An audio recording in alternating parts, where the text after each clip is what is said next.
welcome everyone to the next episode of Bringing Dreams and Miracles Together podcast. I am blessed to be joined today by Kate LeBlanc from AllPaths Family Building. Kate, welcome to our podcast today. We're going to talk about something that's really often overlooked, but absolutely essential, which is support.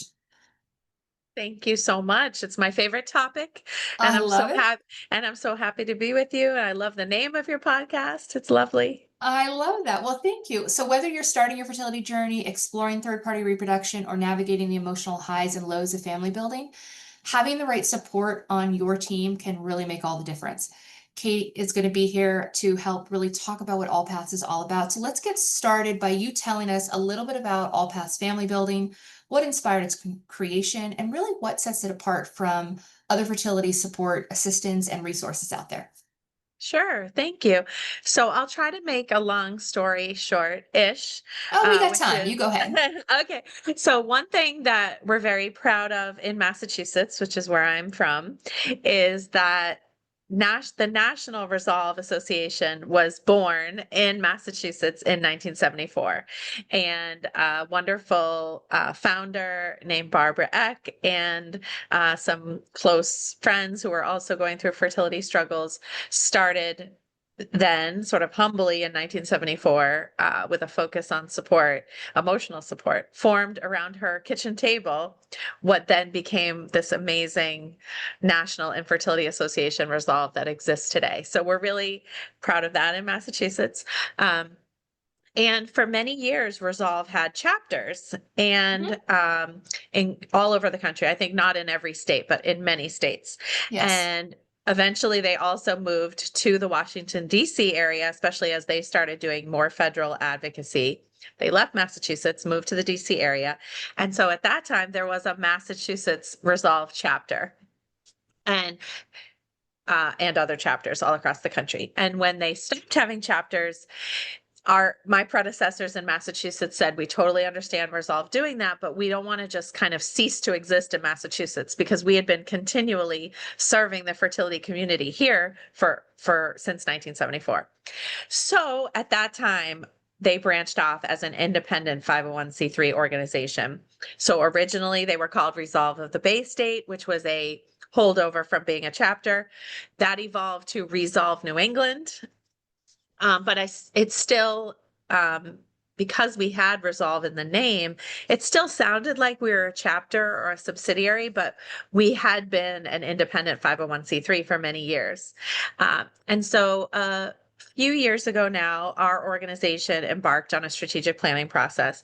And as part of that planning process, we determined that we maybe should change our name because, again, we're so proud to be partners of Resolve, but we wanted to make it clear that we were not a subsidiary or a chapter Yeah, anymore. you are an independent resource and yes. Exactly. So that was part of the impetus for the new name. We also had New England in our name, which again, we're very proud that we're New England based and still Massachusetts based, but we didn't want people to think you had to be in or from New England to be served by us.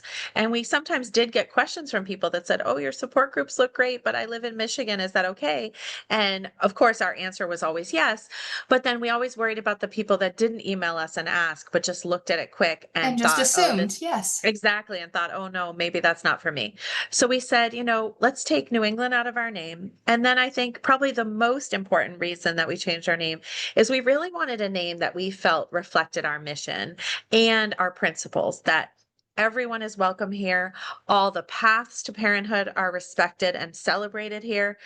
All the outcomes are honored here. We understand, unfortunately, that not everyone achieves their goal of parenthood, and we really consider everyone part of our All Paths community. And so it was very difficult to try to find a name that captures all of that, and a name alone doesn't need to do all the work of that, but we wanted it to help, and we felt like All Paths Family Building really helped to do that. And we're very focused on infertility, but we also didn't decide to have infertility in our name because we feel that it's more inclusive to talk about fertility challenges and family building, because not everyone struggling to grow their family has a diagnosis of infertility or identifies with that name or word. But what we all have in common is that the road to building the family of our dreams has been longer, bumpier, more challenging than we were expecting. And so we tried to find a name that captured that. So this is what we came up with. So I we've would been say go ahead, sorry. oh, thank you. No, I was just going to say, so we've been AllPaths Family Building since April of 2024. And I loved when you did the rebranding. I remember when I first started this industry, I was a newbie. I was a little baby, not even an embryo yet. I was just little. And I didn't, I did the exact thing that you were concerned about. Resolve New England. Oh, they must only service New England. But I wouldn't have thought to have joined one of your support groups. The minute your rebrand came out, it really was inclusive to all paths to parenthood. I believe you also have adoption support. You have lots of different things. And it Yeah. really talks about, you welcome family building elsewhere. Now, I know that you're still home based in the New England area, but you do have people attend your support groups from around the country. Are you ever considering branching out to have a hub in maybe California and then you've got coast to coast? Then we'll get into the rest of the questions. That wasn't written down, so pop Oh, fly. no, that's fine. Yeah. I mean, you're right. Fortunately, our virtual and online support and resources are available to anyone, anywhere. And in fact, we do try to track where people are coming from because it's just fun and exciting for us. And we're interested to track that in terms of making sure our services are as responsive as they can be. So as long as like in the case of our virtual peer support groups, they're open to anyone as long as the day and time works for them. But they are on Zoom. And so as long as you can make that day and time work, you're very welcome from wherever you are. And then our online resources are obviously available 24/7. And my wonderful colleague Emily has updated our online resources to a searchable resource directory, which is so awesome. You can look in that library and say have just heard that you're going to have to start IVF. You search under IVF and you find, no matter what of our platforms it was on, a video, an article, a blog, whatever it may be, they all come up, anything that has to do with IVF. So it's really, things like that are really open to everyone. Our advocacy work is still very much focused on the 6 New England states, and we have no immediate expansion plans. We're not, as of now, we're not trying to be a national organization. We just wanted to take New England out of our name so that people, as I said, knew that everyone was welcome here and that our resources were available for everyone and inclusive of everyone. I love that. So here at Family Source, we see how emotional support is just as critical as the clinical side of the journey, and I'm sure you see the same thing. Why do you think emotional and mental health support is often overlooked in fertility care, and how does All Paths address that gap? Well, again, thank you so much for the question and for this topic. It's so, so close to my heart. So I came to this role because I personally went through infertility and loss. I am a parent after doing IVF, and she's a teenager now, so it's been a while, but I'm very grateful parent. And I am the most passionate about the emotional support aspect of this because for me personally, and I know not just for me, the physical part of fertility struggles can be very challenging, and fertility treatment and other paths can be difficult physically as well. But for me, it was by far the emotional aspect that was the most difficult. I was concerned that we wouldn't be parents. And if we were, how long would it take? And what would that look like? And there were so many uncertainties. I felt quite isolated in my sadness about it, in my disappointment with unsuccessful cycles. And so that to me is the heart of the mission of All Paths, is that emotional support. And our mantra is you need to find your people, and you have to find those people that can relate to the emotional and physical and other struggles that you have when you're trying to grow your family. And uh, as much as a lot of people in your life care so much about you and are very well meaning, if they haven't gone through it, they can't relate the same way you feel it in your bones if you've gone through it yourself. And so that's really the impetus for this being, such a core part of our mission. And in terms of why it's overlooked is I think sometimes And again, very well-meaning and great people, but I think providers and patients alike, we get a little bit of tunnel vision. We have this goal, whatever that looks like, becoming a parent or adding to your family or whatever it may be, and that is the focus. And I always like to take the blinders off, of course, and look at the big picture of everything else going on. We're never in isolation, we're never truly just in that tunnel working on one thing. I know for me, I was literally sometimes running from these exhaustive and multiple fertility appointments back to a job where I wasn't even telling people what I was going through and juggling all of that stress, combined stress of just your normal work life with this added, what felt like sometimes this terrible part-time job of Mhm. trying to build your family in this complicated scientific way. And so I think that's really it. I think it's not that people don't feel it's important. I think even like I said, my IVF baby is now a teenager. And even in those, almost 20 years since, or over 20 years since we started trying, I feel like we have come a long way in recognizing the psychosocial part of this. There's less stigma than there was. There's more support. I mean, even there are a lot of shortcomings of social media, but in terms of it being a resource for support, I think it can be amazing.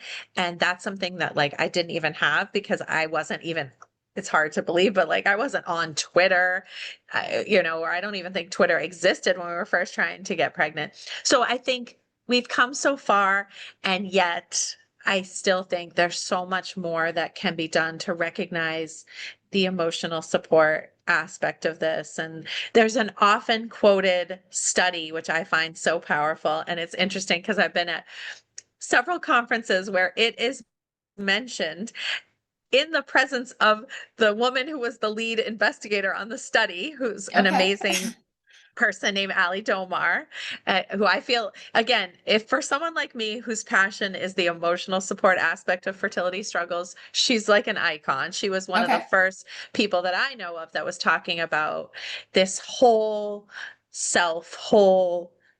health approach to fertility and family building struggles. And so years ago, she led a landmark study that showed that if you did interventions like support groups and I forget, I think it might have been, oh no, I'm forgetting, but I think that, and talk therapy, I believe, um, that it not only was obviously beneficial for the fertility patients who received those services, but it also helped their actual fertility outcomes to be more successful, which Hmm. is very powerful. So you would think that given that, more fertility providers would factor that in to their like care plan.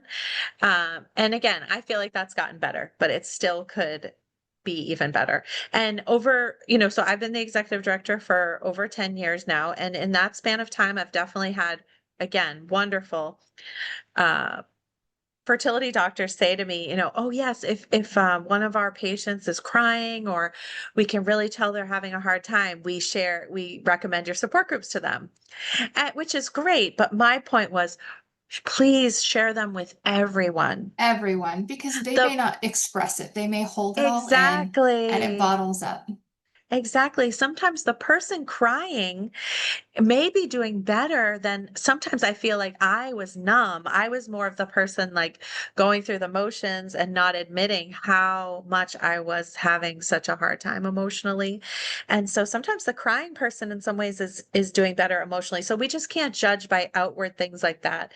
So my thing is, and it's not just that I wasn't saying that we're a nonprofit. I wasn't saying that because I'm trying to promote us per se. No, I was trying to say that emotional resources and educational resources in general should be offered to everyone, regardless of what you think or their needs might be.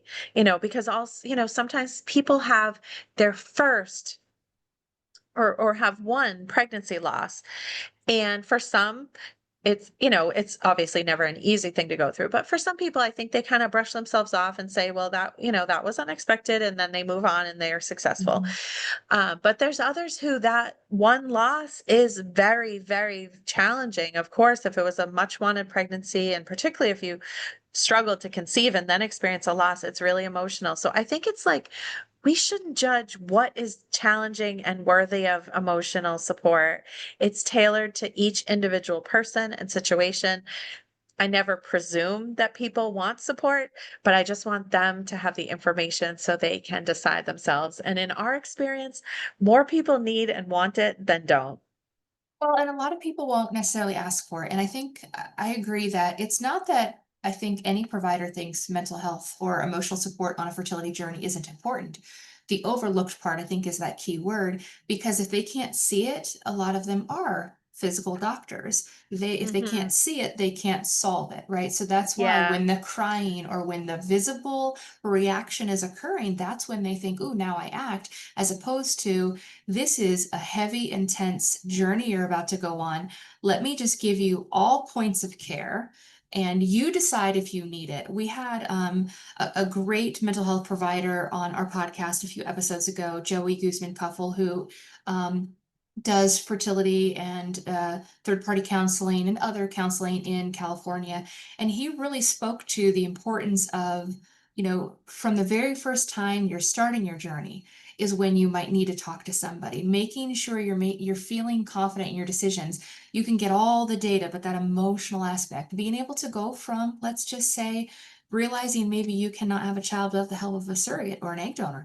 That's a Mhm. heavy thing that, people need to having that extra level of professional support to guide you is no different than having the doctor say, here's how we're going to build your embryos. And I think that's so crucial for any journey. And I love that that is so a part of your mission. So it's going to lead me into my next question. All right, Kate, here. Sure. What kind of support options or programs do you offer for people at different stages, whether they're just starting in the middle of treatment or exploring surrogacy and egg donation?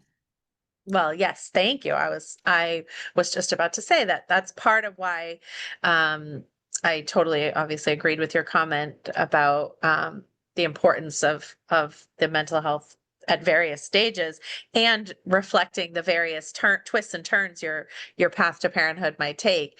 And that's why we have support groups specifically tailored to donor conception or surrogacy or adoption, and also reflecting the different stages that you might be at. And that was, again, not to belabor the name change point too much, but that was part of why we came up with the AllPaths name, is because throughout our history, we've often talked about this in terms of path imagery and roads type of analogies and things.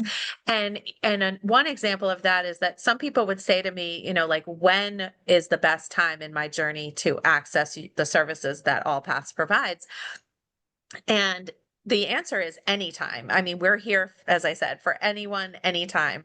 But that said, often I feel people would come to us at a crossroads and they were maybe about to start fertility treatment or about to explore a path they maybe weren't expecting. They maybe start doing IVF with their own gametes, and then they determine that they need to pursue or learn about donor conception. And so it's those crossroads where then they're taking a potential turn.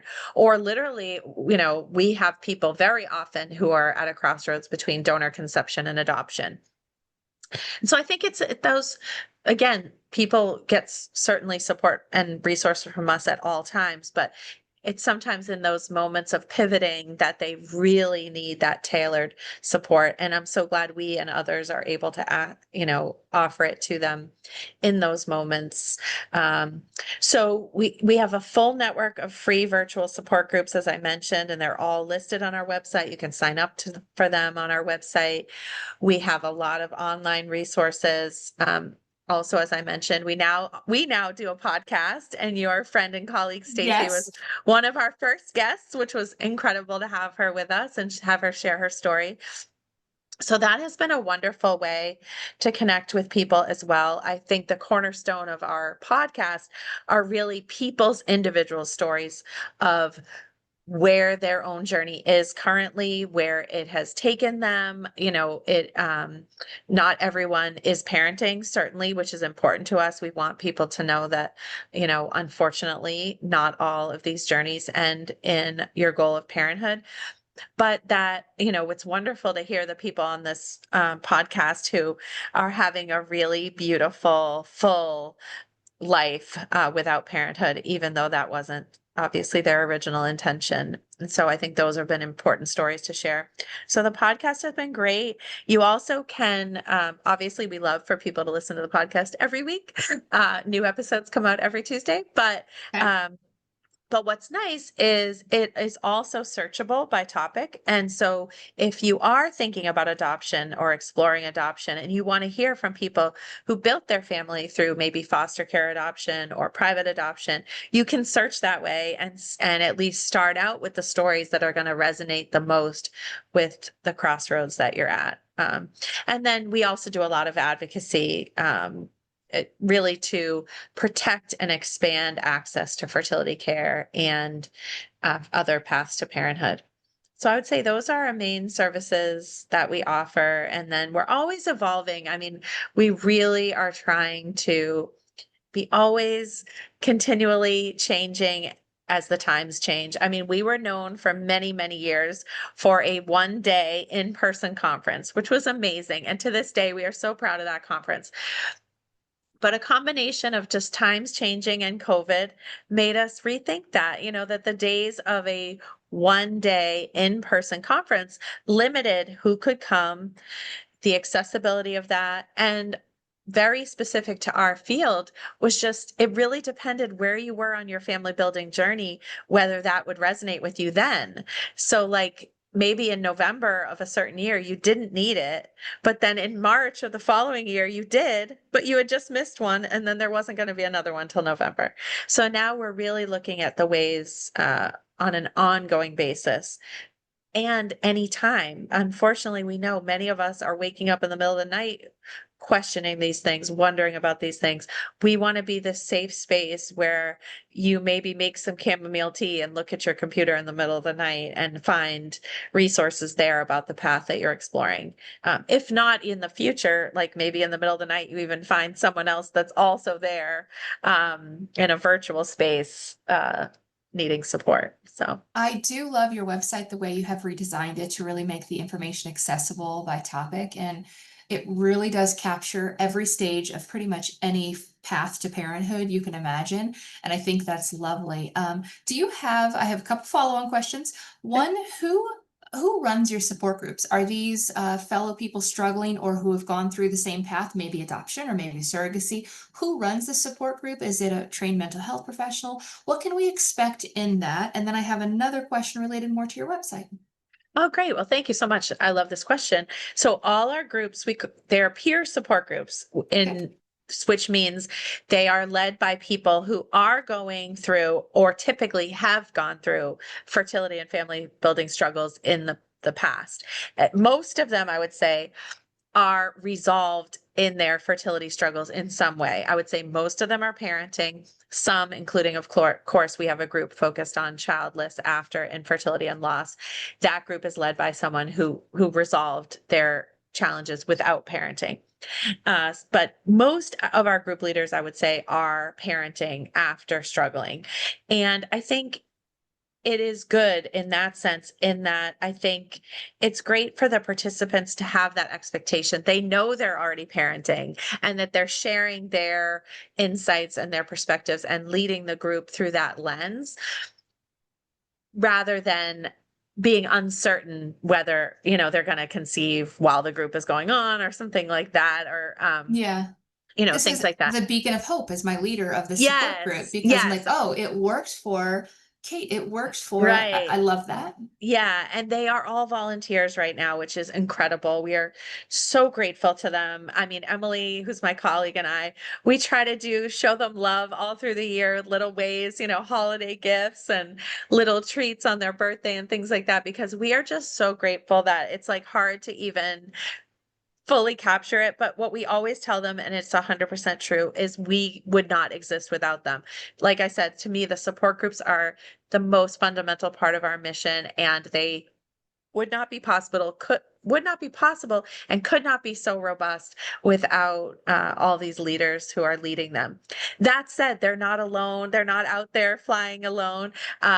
We offer a lot of support. Particularly Emily really oversees the support group program. And so she's always available to them. They do monthly calls where they kind of talk about challenging things that might have come up in group, or share resources, share information.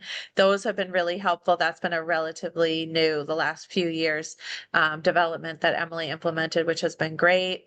And we also have a wonderful mental health professional who provides training and consultation to our group leaders. So all of that, I feel, ensures the quality and the consistency of the program, but enables us to do so much more than we could do if we just relied on staff. But we are very clear they're not professionally led groups. There are other groups across the country which are incredible that are led by mental health professionals, and those are great. We also often connect group attendees to other resources like mental health therapy. That is a really important complement to groups, but we're very clear that our groups are peer-led and that they're volunteers. And some of them have a mental health background themselves, but we just make it clear that's not The what they're at reason they're leading it. exactly. Yes. Yeah. I love that. You said something before I asked you this follow-on question. You mentioned that maybe they're up, at 2 in the morning with their chamomile tea and they find someone else that is going through something similar. Do you have a way on your website or a Facebook support group or something that people join to connect with others going through? How do they find that person? I appreciate you asking that. That's more a dream for the future. And we Okay. actually are pursuing grant funding right now to try to have something like that. And we'd love to have it not be specific to any one platform. I mean, Got AllPaths it. is on Facebook, Instagram, Hmm. TikTok, Pinterest. We're staying on those platforms. We're not, at least as of now, we're not going anywhere from those. And there are some, as you know, amazing Facebook groups Hmm. that provide great support to people that are currently trying to grow their families. But we would love to have something that isn't specific to any one platform, because we know some people are on Facebook, some people are not. Some people want to leave Facebook, some people don't. And that's just one example. I'm not trying to pick on Facebook, but just any platform. Some people are on TikTok, some aren't. We don't want to be, whatever we create, we want to be on a platform that would be accessible to anyone. But Okay. we're not there yet. But I think that's the vision, is that maybe, and obviously we would most importantly want it to be a safe space, a Mhm. friendly space, a welcoming space, all the principles we have of all paths. We would certainly want to transcend to any virtual kind of online community platform. So we want to put the work in to make sure we make those decisions that would make that the case. But if there was a way to safely do it, I would love for someone to be able to be like, I can't sleep because I'm wondering, like, is this ever going to happen? And I remember being that person, and it would be great to be like, is anyone else awake? Or like I said, if people were on different time zones, they might be waking up and having their morning coffee and seeing that person who's spiraling in the middle of the night, and might offer lend an ear at that point. So yes, at that point, that's a dream for the future, not a current offering per se. Well, I know you'll figure out a way to make that happen, because I can just envision going onto your website, logging into the group and picking my topic of where I'm at in my journey, and it just drops me in with others and I can just start talking. And if someone else is awake, they can talk with me. I think that's going to Yes. be incredible. And in today's technological world, it's possible. It's just finding the right Yes. people to get it done. I love that. Yeah, well, thank you so much. And you're a great thinker, so we might have you help us plan it. If I had the coding ability, I would help right away. That's one Oh, thing thank you. I Well, no, I don't have the coding ability either, but you're, the like I said, dreamer. the good thinker, so you could help us on the There you go. organizational I would side. be honored to. I would be honored to. So Thank you. the next question, Kate, how does All Paths partner with other organizations like us, Family Source, to Mhm. strengthen the resources and advocacy available to intended parents? Great. Well, yes, I mean, honestly, partly out of necessity, because as I mentioned, we are so small. We've always partnered. But honestly, even if we were huge, I just fundamentally believe in collaboration. And it sounds sort of trite, but it's just like in my heart, I just have always known, and this is certainly true with AllPaths, we are stronger together than any of us are trying to do this alone. And I'm just not a competitive person. I'm not a well, I was very jealous when I was going through infertility, so I won't say that, but I'm not a turfy person. I just believe like we all rise when we support and help and work each other and work together. I just really, really believe that. So partnership is just so fundamental to us. We're so proud to partner with Family Source Consultants and other professionals in this field because we want our community to have the resources that they need when they are exploring these different paths or traveling these different paths to parenthood, that they have the options to work with. So individual professionals and companies can join AllPaths as professional members. And then one of the perks of that for them is then they're listed in our online professional directory.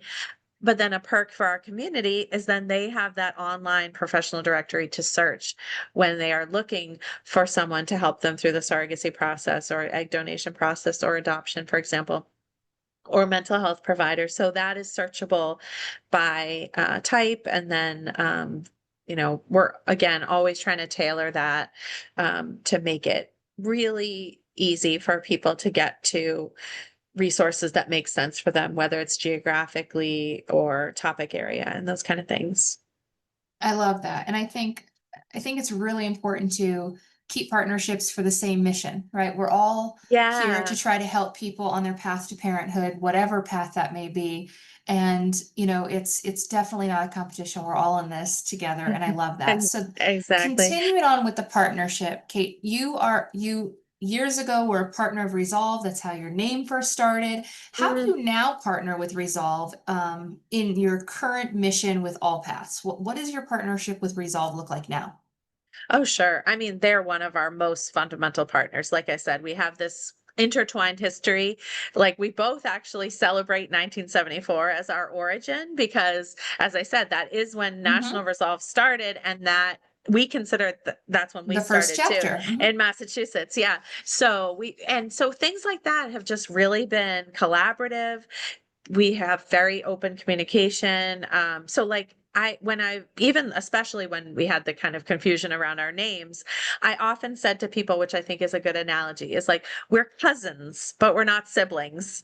They're a very important relationship to us. It's just that, some people would think like when they donated to Resolve, we got money from that, which we don't, things like that. So it's just important to clarify that we were independent, but that isn't in any way to imply anything negative about the relationship because it's very strong and very important. And, one, as I mentioned, advocacy is a core pillar of our mission. And to us, Resolve and others like ASRM and others are definitely the leaders on federal advocacy. And so we look to them to lead on that, and we try to help them any way we can. And similarly, Resolve and ASRM have always looked to us as the leaders on New England level advocacy, and they look to us to lead that and then try to support it any way they can. So that's been really one great way that we partner together. And so there's new leadership at Resolve, the National Infertility Association. They have a new CEO, and we look forward to working with her and meeting her and talking to her and being helpful any way we can. We're also so grateful to Barb, who's the outgoing CEO. She had an incredible tenure. And so we just are so grateful to have the partnership that we do with Resolve and others. I mean, it's such an important part of our work, as I said, for us to collaborate across the whole country and just try to make all of us stronger and more effective on these very important issues affecting people that are trying to achieve the family of their dreams. I think it's so important what you said about, Resolve ASRM. They really our federal advocates. They obviously get down into specific locations too, but Mhm. they are successful at the federal level, and maybe, AllPaths could be too, or another organization could be too, but really that partnership of regional versus federal and how they feed each other. It's so important because boots on ground nationwide is essential to the end mission. And I think that is just, again, a beautiful thing that you have them as a partner, they have you, they trust you for New England, they probably trust someone else for a different part of the country, and that you can Yeah. look to them and ASRM and others for, really the broader support. So Yeah, I think that's absolutely. wonderful. Yeah, and I mean, related to that, All Paths is really proud that we are one of the founding members of a new national coalition called State Strong, which is actually a coalition of state level fertility advocates like ourselves. And that has been incredible because I, for many years, have wanted more collaboration between. I knew there were all these other individuals and organizations across the country doing fertility and family building advocacy in their states, but we didn't necessarily know each other, or we met sometimes in passing, but we didn't have a working relationship. And so this year we launched this new coalition called State Strong, which was made possible by a grant from ASRM for patient advocacy, and it's been incredible. So and the co-founders of that are from Michigan and Minnesota. So again, it's not New England specific. It's truly a national coalition of state level advocates. So that's been really great. I love that. Do you guys have representation from every state right now? Or are you still We building? actually, I mean, we're still building, but we already, I think, have like 30 states represented. And this is Wow. with us doing outreach, like really in a very grassroots way. So I feel like in just a relatively short time, State Strong has really made its presence known. So and my co-founders are these incredible, inspiring women. So it's a really great thing to be working on. So is there a way that someone like me can get involved in my state's activities? Yes, I mean, yeah, so definitely I will share information with you. The members of State Strong are at all different levels, or at all different stages of their own advocacy. Okay. Some are just want to be an advocate in their own state. Some are literally doing it, and some have done it and passed laws and everywhere in between. So that's what I hoped and envisioned, is like that people could support each other as they went through that, and then be able to expand their own advocacy in the state where they live.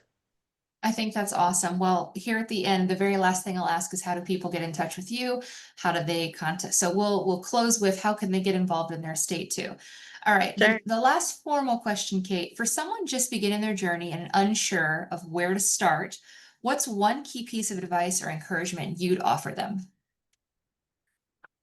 Such a great question. And it's so hard. I mean, I think my advice, or my feelings on this would be just that the whole thing can feel very daunting, and it definitely takes more patience and more kind of giving up control than probably feels comfortable. And Mhm. that was certainly the case for me. I wanted it to have happened yesterday, and not at all I don't think in a bratty way, but just in a really sincere longing that I had for Mhm. parenthood. And again, it might sound kind of simplistic, but I really believe that, like, when you look up at like a whole staircase, it can feel so daunting, and to just really try to take one step at a time, and ideally not take those steps alone. That obviously to climb that staircase with someone or others next to you that can relate makes it so much easier. So that would be my advice. I think that's the best advice, one step at a time, and you don't have to go it alone because you're not alone. Right. There are many who've Absolutely. been through it before, and if you're unsure who that person is, talk to your provider, reach out to Kate at All Paths, and you Yeah. guys can figure out the best support system for you. Kate, it has been a pleasure for me to spend time with you. I know we spoke a good, 45 days ago or so, and I just was so intrigued by all that you do. And I'm honored that you're on our podcast. And I expect, although we're closing out season 3, I'm hoping season 4 you'll join us again, and maybe we'll have news of maybe that online support group system underway or in Oh the yeah, dream, that would be moving cool. to a new dream state. But how can one contact you if necessary, or all paths? How do they get involved with the support groups? Let's hear the websites, the anything that you want to share right now on how people can connect with all paths. Well, thank you so much. And thank you so much for having me. So, as I mentioned, we are on all the social media platforms. So, on I think all the platforms, we are all paths with an S, FB. And we love to connect with people on social media. And we also are always available or very readily available by email. So our primary email is admin@allpathsfb.org. And also that's our website, which is allpathsfb.org. The FB is for family building, not Love Facebook. that. Yep. Yeah. And so everything is on our website. As I mentioned, that online resource library, the professional directory, our support groups, our advocacy work in the 6 New England states and nationally are on there. So our website is really a great resource. I also am always available. So my email is kwleblanc@allpathsfb.org, and always happy to connect with people, but also anyone who writes in that admin account, Emily or I would get back to people really quickly. So I think those are Cool. the best ways. Our podcast is in all the platforms where you find your Okay. podcasts. And that's has a very creative name, the All Paths Podcast. So I'm sure you'll. You know, We were so tired of naming anything that. it's just Excuse me. that. Yeah. But that's the beauty of it. That name stays everywhere. So if I'm unsure Yeah. how to contact all paths, it's all paths, all paths, all Yeah. paths. No matter where you Exactly. go, it's all paths. And I love your podcast. I've listened to it. I've enjoyed it, and I know it's gonna make a big difference in a lot of people's lives. So thank you for offering that to the community and the world. And in closing, again, I appreciate you being here. Is there anything else you'd like to share with our audience and listeners before we end our episode? I don't think so. No, it's been so lovely to talk to you. Like I said, these are some of my favorite topics. It's truly so close to my heart. And I just want people to know that it's normal to struggle with this emotionally. It is a very difficult, um, excuse me. As I mentioned, that landmark study that I mentioned also is often quoted that the emotional journey of fertility struggles is similar to the emotional journey of having cancer and other really serious illnesses. And it's not to minimize those in any way. It's more to, I think, normalize that this is very, very challenging to go through. So if you're feeling that way, you're not alone. I think that is so important, normalizing that it's not the easiest journey, and you are not alone, and it's okay to feel whatever it is you're feeling. There's support out there for you. So thank you again, Kate. I've enjoyed this episode a lot, and I know we'll be in touch soon because we have a lot of, partnership discussions to have of our own. And I'm sure I Absolutely. will have you back for season 4. Yay. Or someone else from our team Oh, might be fun too. there we go. Yeah. Or we could just have all of you. We'll just have a whole A whole lots of party. people. Yeah, why not? Let's Yeah. let's get a Yeah. bunch of people. I think that's incredible. Well, Sounds thank good. you again. Thank you.